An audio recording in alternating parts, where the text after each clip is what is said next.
Interacting force होती है। For example, अगर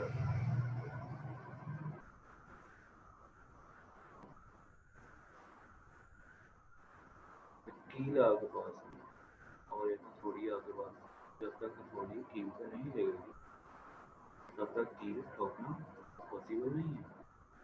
ठीक है, इसी तरह जब तक किसी चेयर के ऊपर फोर्स ना लगाई जाए, उसे टच ना किया जाए, तो उसे मूव करना पॉसिबल नहीं है। इस फोर्स को कहते हैं इंटरेक्टिंग फोर्स।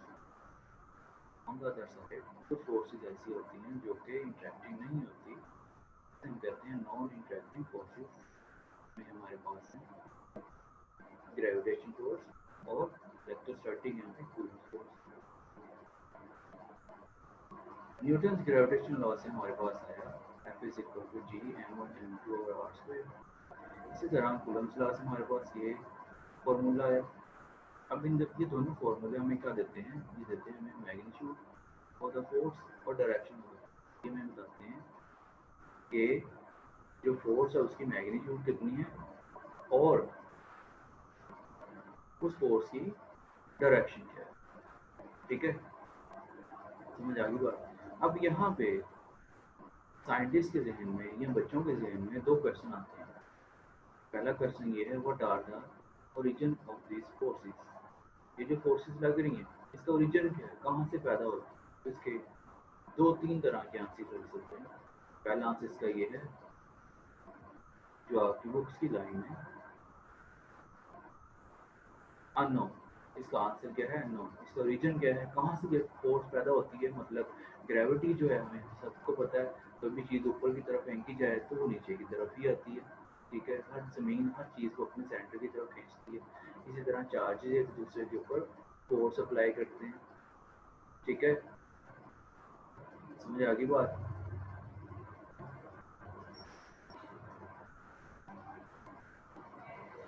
लेकिन ये फोर्स आती कहाँ से है, इसका ओरिजिन क्या है, ये आज तक किसी को पता नहीं चला। जो चीज़ भी साइंटिस्ट को पता नहीं चलती तो उसे वो कहते हैं this is basic force of nature, या फिर इसको एक और नाम देते हैं इंट्रिंसिक प्रॉपर्टी ऑफ नेचर। ठीक है, जब अल्लाह ताला ने दुनिया बनाई तो अल्लाह ताला ने डिसाइड कर लिया कि चार्जेस जो हैं वो एक दूसरे को क्या करेंगे, चार्जेस एक दूसरे को अट्रैक्ट करेंगे। ठीक है, और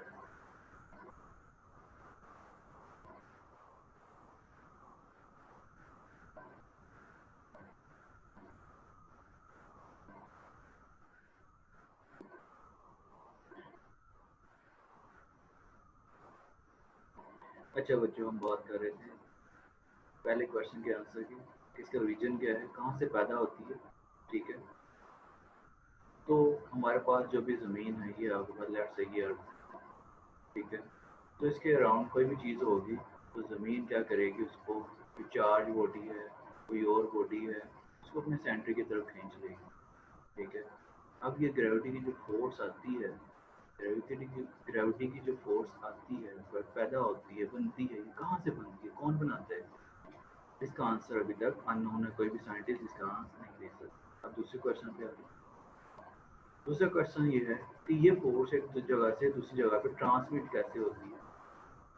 ठीक है, कौन सी फोर्स, अगर आप बात करें चार्जेस की बात तो कूलम्स फोर्स, और दूसरी फोर्स जो आपके पास है ये वाली कूलम्स फोर्स के ट्रांसमिट कैसे होती है एक चार्ज से दूसरे चार्ज में। ठीक है, ये कैसे ट्रांसमिट होती है। और इसी तरह न्यूटन की जो फोर्स है टू मैसेज के दरमियान,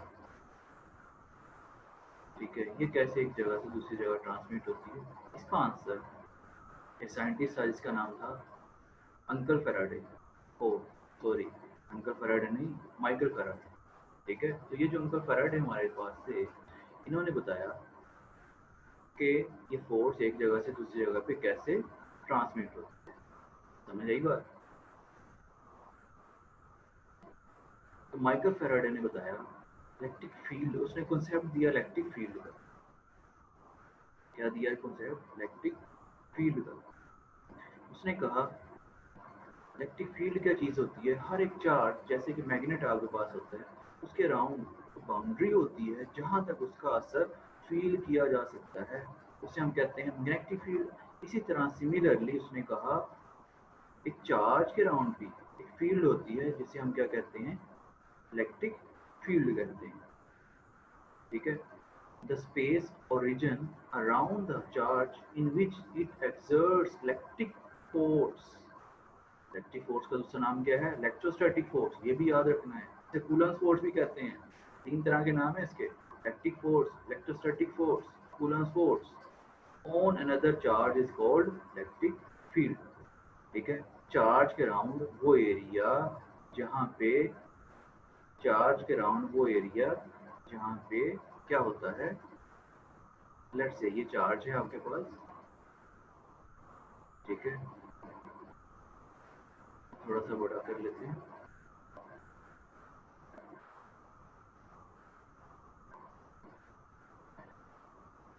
चलो दोबारा ड्रॉ करते हैं इसको। ये चार्ज आपके पास है, इसके राउंड वो एरिया, लेट से ये बाउंड्रीज की है, वो एरिया जहाँ तक इसका असर फील किया जा सके। कोई दूसरा चार्ज इसके पास आए तो ये उसको यहाँ तो अट्रैक्ट करे या फिर रिपेल करे, तो वो इसकी क्या कहलाएगी, बाउंड्री कहलाएगी। ठीक है, कि एग्जाम्पल ऐसे ही है, आप एक हीटर को एक रूम में रख दें तो उसके राउंड एक बाउंड्री होगी जहाँ तक उसकी हीट जो है वो बियर की जा सकेगी, फील की जा सकेगी, उसे हम कहेंगे उस हीटर की बाउंड्री। ठीक है, समझ आ गई बात। अब उसके बाद है properties of electric field. Electric field में इसकी चंद प्रॉपर्टीज हैं। कुछ प्रॉपर्टीज आपकी बुक में लिखी हुई हैं तो कुछ प्रॉपर्टीज आपकी बुक में नहीं लिखी हुई। ठीक है,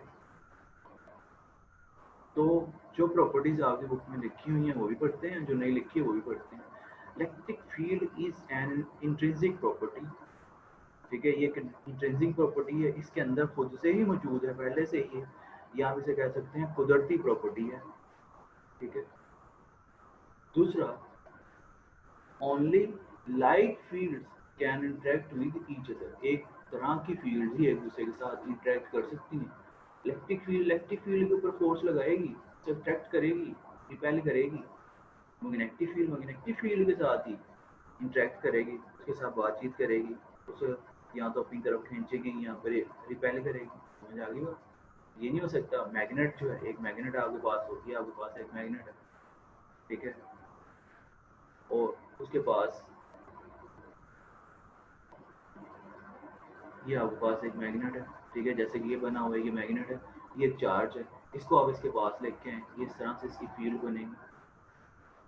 ठीक है, तो ये नहीं हो सकता मैग्नेट जो है वो चार्ज को, इलेक्ट्रिक चार्ज को रिपेल करना शुरू कर दे या अट्रैक्ट करना शुरू कर दे। समझ एक बात। इसी तरह मैग्नेटिक फील्ड जो है, मैग्नेटिक फील्ड को ही, मैग्नेटिक फोर्स को अट्रैक्ट करेगी। समझ आ गई बात। ठीक है, मतलब अगर ये आपके पास अर्थ है और इसके ऊपर ये बच्चा खड़ा हुआ है, ये भी मैथ्स है, ये भी मैथ्स है, तो ये मैथ्स ही एक दूसरे मैथ्स को अट्रैक्ट करेगा। ये नहीं हो सकता यहाँ पे आपने चार्ज रख दिया, चार्ज एक दूसरे को अट्रैक्ट करना शुरू कर दे। ठीक है, चार्ज क्योंकि एक मैसिव बॉडी है तो उसको अट्रैक्ट तो करेगा, लेकिन वो इलेक्ट्रिक फील्ड नहीं प्रोड्यूस करेगा इसके साथ, वो ज़मीन के साथ इलेक्ट्रिक फील्ड नहीं प्रोड्यूस करेगा। इसी तरह एक मैग्नेट रख दिया जाए तो मैग्नेट ज़मीन के साथ, ग्रेविटेशन फील्ड के साथ मैग्नेटिक फोर्स प्रोड्यूस नहीं करता। थर्ड पॉइंट पे आ जाए, electric field always act in 3D। ठीक है, कोई भी फोर्स, कोई भी चीज़ जो होती है, फिजिक्स हमेशा 3D में ही इफेक्ट करती है।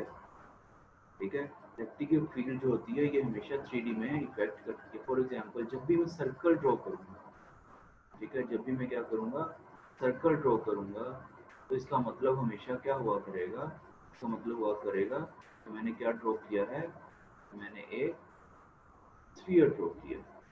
ठीक है, तो ये 3D रीजन यहाँ पे स्पेस के अंदर इफेक्ट करती है। 4 point, electric field never ends, ये कभी भी एंड नहीं होती।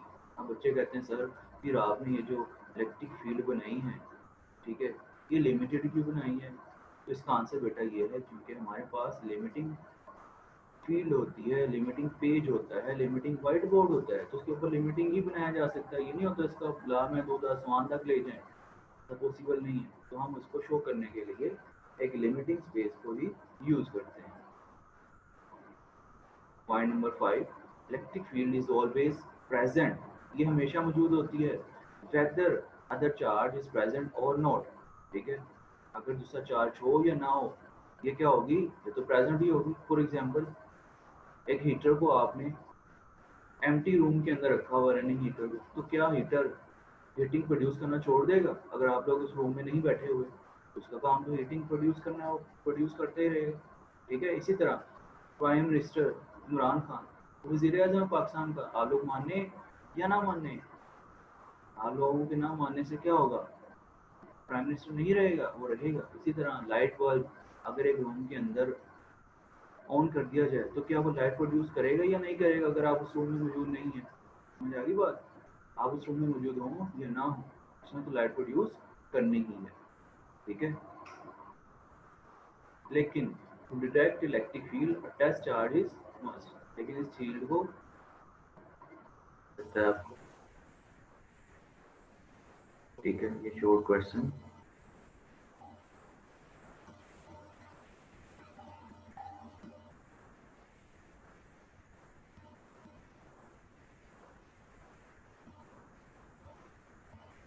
ये शॉर्ट क्वेश्चन भी आ सकता है। टेस्ट चार्ज क्या होता है? एक पॉइंट चार्ज होता है। पॉइंट चार्ज का मैंने आपको पहले ही बताया था, ऐसे चार्जेस जिनका साइज एक पॉइंट के बराबर हो। ठीक है, एक पॉइंट के मतलब डॉट के बराबर हो, ये डॉट के बराबर जो चार्ज होंगे जिनके डायमेंशन जीरो हो, ना होने के बराबर हो, या फिर दो चार्जेस के दरमियान अगर फासला बहुत ज़्यादा कर दिया जाए तो उसे भी पॉइंट चार्जेस ही कहते हैं। ठीक है, ये एक आइडियल चार्ज होता है। आइडियल चार्ज का मतलब क्या है? ये ख्याली चार्ज होता है। ठीक है, क्यों ख्याली होता है? क्योंकि इसकी कोई फील्ड नहीं होती, it has no electric field. ऐसा पॉसिबल ही नहीं है कोई चार्ज हो और उसकी इलेक्ट्रिक फील्ड ना हो।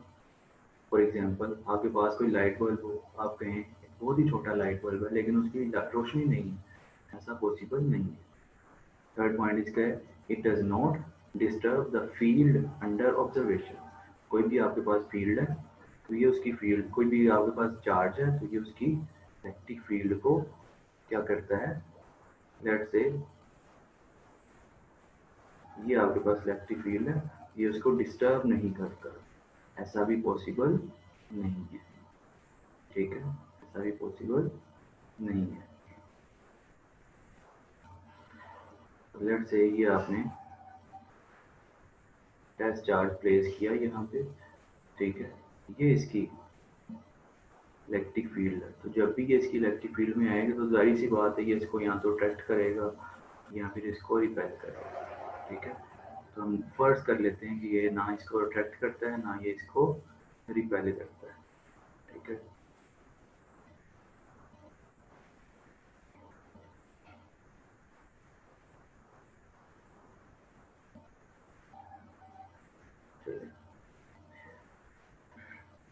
नेक्स्ट आ जाए, how to detect an electric field. Electric field को डिटेक्ट करने के लिए हमें क्या करना पड़ता है? देखें, ये आपके पास एक टेस्ट चार्ज है।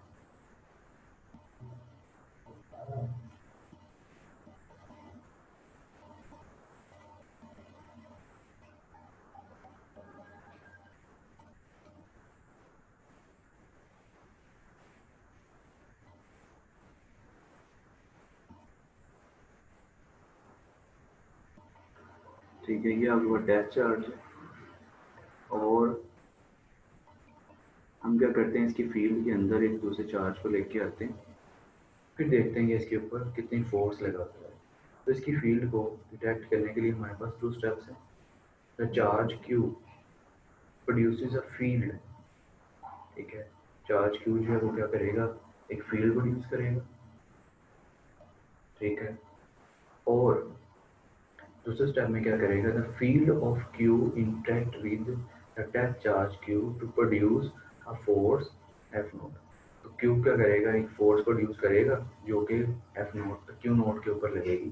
ठीक है, जैसा कि ये देखें, ये क्यू है आपके पास, ये चार्ज है असल वाला चार्ज, और ये यहाँ पे छोटा सा क्यू नोट है। ठीक है, इसे हम कहेंगे, तो क्या कहेंगे हम,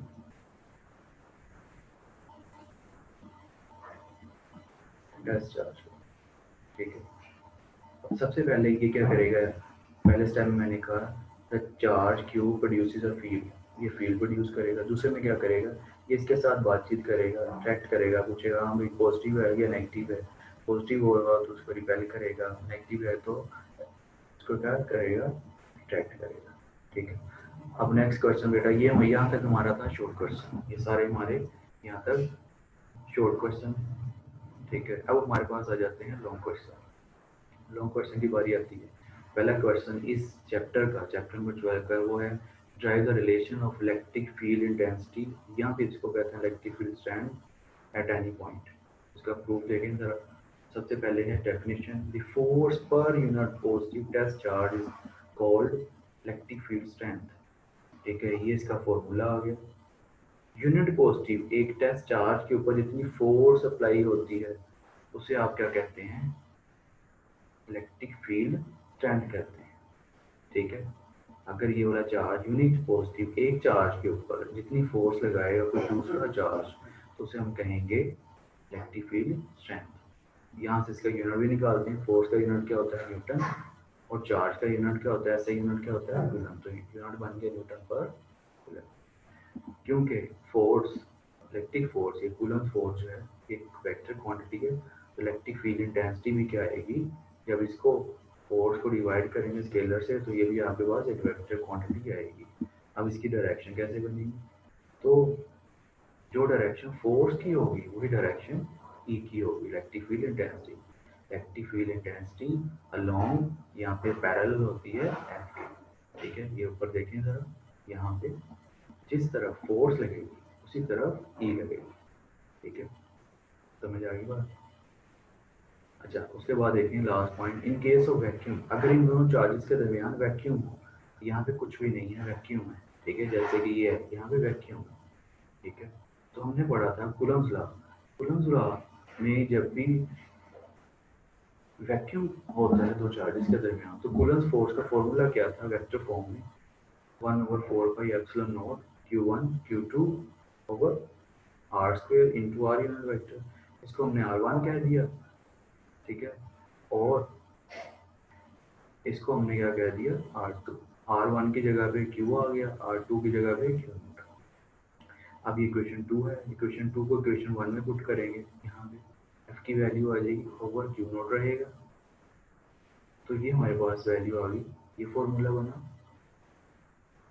उसके बाद ये F की वैल्यू, ये 1 over Q nought, Q nought से कट गया, 1/4πε0 Q, ये वाला Q बचा, over R square into R unit vector. ये इसकी वैल्यू आ गई। यहाँ तक आपने डेरिवेशन निकाली। ये आर यूनिट वेक्टर, ये क्या चीज़ है, ये यूनिट वेक्टर है। कहाँ से कहाँ तक, आर कैप जब भी आएगा तो इसका मतलब क्या होगा, unit vector from Q to Q. Q ऊपर देखते हैं, ये क्यू है और ये क्यू नोट है, यहाँ से यहाँ तक ये मैंने बनाया भी हुआ है। ठीक है। इन केस ऑफ मीडियम, यहाँ पे मीडियम को क्या नाम देते हैं, डाइलेक्ट्रिक। अगर डाइलेक्ट्रिक आ जाए तो कूलम्स फोर्स वाला यही फॉर्मूला क्या हो जाएगा, सेम आएगा। जस्ट इसके डिनोमिनेटर में यहाँ पे एक और कंपोनेंट आ जाएगा जिसे हम कहते हैं epsilon R, that is relative permittivity of free space. ठीक है, ये एंड हो गया। अब हमने क्या करना है, अच्छा बेटा हम क्या किया करेंगे, जब भी लेक्चर पढ़ेंगे तो उसके साथ एक या दो शॉर्ट क्वेश्चन जो उसके अंदर आएंगे उसे रीड किया करेंगे, और उससे रिलेटेड एमसीक्यूज भी साथ ही किया करेंगे। ठीक है, तो यहाँ तक जो हमने पढ़ा इसमें शॉर्ट क्वेश्चन हमारे पास आएगा, डिफाइन इलेक्ट्रिक फील्ड इंटेंसिटी। ठीक है, इसकी डेफिनेशन बताएं जरा आप लोग, क्या पढ़ा हमने भी, फोर्स पर यूनिट चार्ज। और एमसीक्यूज आ सकता है, what will be the effect on electric field intensity if R is doubled, R को डबल कर दिया जाए तो इलेक्ट्रिक फील्ड इंटेंसिटी के ऊपर क्या फर्क पड़ेगा। तो इसका आंसर आप लोगों ने खुद निकालना है। ठीक है, नहीं आएगा इसका आंसर आप लोगों ने कमेंट के अंदर बताना है। ठीक है, आप लोगों ने क्या करना है, इसका आंसर कमेंट में मुझे बताना है। ठीक है, ए आएगा, बी आएगा या फिर सी आएगा, कमेंट के अंदर इसका आंसर आपने। चलें बेटा जी, आज के लिए इतना ही। ठीक है, कल मिलेंगे इंशाल्लाह। अल्लाह हाफिज़। इसे आप लोगों ने याद कर लेना है।